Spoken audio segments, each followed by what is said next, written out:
Gabdire mashare buraki yabbate nabiin keenya gaafa samii bahee nabiyyoota saddeetiin wal argee qaamaan bira gahee nabiyyana Aadam samii addunyaa tokkoffarratti argee nabiyyana Yahyaa fi nabi Isaas lammaffarratti argee nabiyyana Yuusuf samii sadaffaa gubbarratti argee nabiyyana Idriis samii afraffaa gubbarratti argee nabiyyana Haaruun samii shanaffaa gubbarratti argee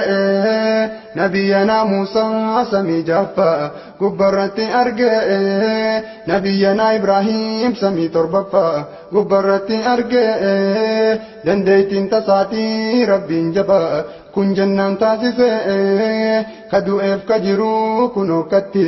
geessee wal garsiisee wajjin salaatanii gaafasanii rabbumaa taasisee imaama ta'ee fi rasuul keenya isaa salaachisee nama sakadateef rabbiin arjaa yoom duwwaa deebisee salaata shantamaa gaafasanii shaninuu deebisee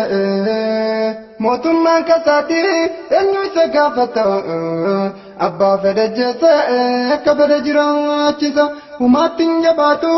kun jeettaasisa isa malee kamtu ajjeesee nu kaasa mootummaan kasaatii eenyu isa gaafata abbaa fedhe jeesee akka fedhe jiraachisa humaattiin jabaatu kun jeettaasisa isa malee kamtu dhiisisee nu bariisisa nabiif Abuu Bakri gaaf goda seenanii sawri kan jedhamu maqaan goda sanii galgala sadii goda san bulanii galgala jum'ata saftii fi alhadii mallattoo rasuula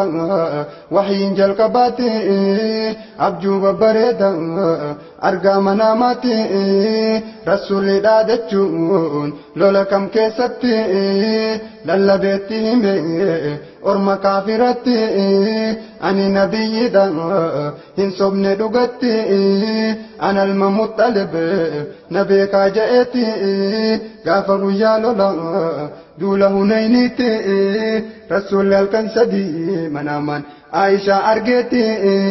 achumaan deemanii dhaqee fuudhe ajaja rabbiiti intalti rabbummaan nikaahideef rasuula isaati Zaynab tan ja'amtu intala Jahshiti abbaa uumaa maraa mootii samii fardi nu afaan kaaydeebi